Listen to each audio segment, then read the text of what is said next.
जम्मू कश्मीर के पहलगाम में हुए आतंकी हमले में हरियाणा के करनाल के रहने वाले लेफ्टिनेंट विनय नरवाल की भी मौत हुई है।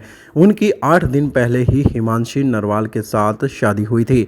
2 दिन पहले विनय और हिमांशी हनीमून के लिए जम्मू कश्मीर गए थे।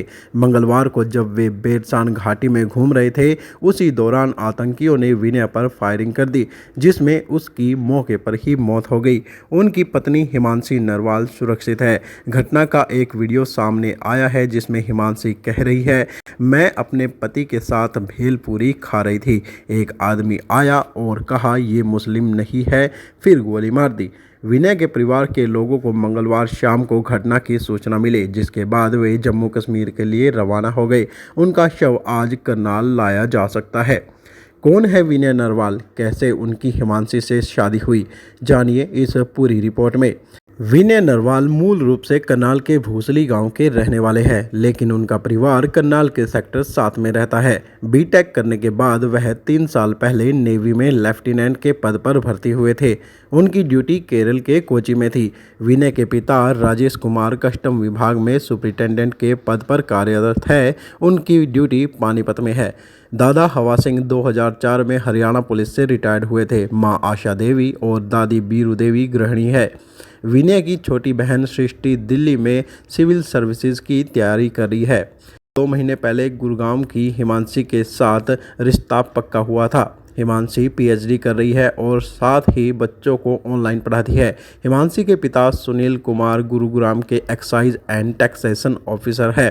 28 मार्च को विनय शादी के लिए छुट्टी लेकर आए थे। 16 अप्रैल को मंसूरी में उनकी शादी हुई। 19 तारीख को करनाल में रिसेप्शन पार्टी रखी गई। शादी के बाद उनका यूरोप में हनीमून का प्लान था। वीज़ा न लगने के कारण ये कैंसिल हो गया। इसके बाद 21 अप्रैल को दोनों जम्मू कश्मीर के लिए निकल गई। 22 अप्रैल को पहलगाम में वे एक होटल में ठहरे हुए थे। खाना खाने के बाद वे नीचे डेस्टिनेशन पॉइंट पर घूमने के लिए गए थे। उसी दौरान आतंकी हमला हो गया। परिवार के सदस्य अमित ने बताया कि 1 मई को विनय का जन्मदिन था। परिवार के सदस्यों ने सोचा था कि हनीमून से लौटने के बाद विनय के लिए एक बड़ी पार्टी ऑर्गेनाइज की जाएगी। 3 मई को विनय को हिमांशी के साथ कोची लौटना था। वहां उन्होंने रेस्ट हाउस भी बुक कर लिया था। विनय के पड़ोसी नरेश बंसल ने बताया कि अभी कुछ दिन पहले ही उनकी शादी हुई थी।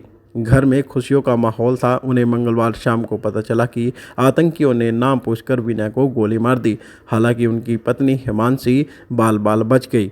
ऐसे में गांव के लोग करनाल भी पहुंचे हुए हैं। अगर बात की जाए स्कूलिंग और इंजीनियरिंग की, तो हवा सिंह दादा ने बताया, विनय की स्कूलिंग करनाल के संत कबीर स्कूल से हुई। इसके बाद उन्होंने दिल्ली से इंजीनियरिंग की पढ़ाई की। स्कूल के बाद से ही वह कंबाइंड डिफेंस सर्विसेज की तैयारी कर रहे थे, लेकिन उसमें सफल नहीं हो पाए। इसके बाद उन्होंने सीमा सुरक्षा बल की तैयारी की और 3 साल पहले उनका चयन नेवी में हो गया। दादा ने कहा कि हमारा परिवार शुरू से ही आर्मी से जुड़ा रहा है। मेरे ताऊ जी भी आर्मी में थे। विनय के नाना के भाई भी आर्मी में रहे और उन्होंने अंग्रेज़ों के साथ भी लड़ाई लड़ी। मेरा भतीजा भी आर्मी में है। मैं खुद पहले बीएसएफ में था। वहां से रिटायर्ड होने के बाद मैंने हरियाणा पुलिस ज्वाइन की और अब पुलिस से भी रिटायर्ड हो चुका हूं। दादाजी ने बताया, मैं शुगर का मरीज हूं। जाते समय विनय और हिमांशी ने मुझसे कहा था, दादाजी ज़्यादा मीठा मत खाना। 28 मार्च को विनय छुट्टी पर आए थे।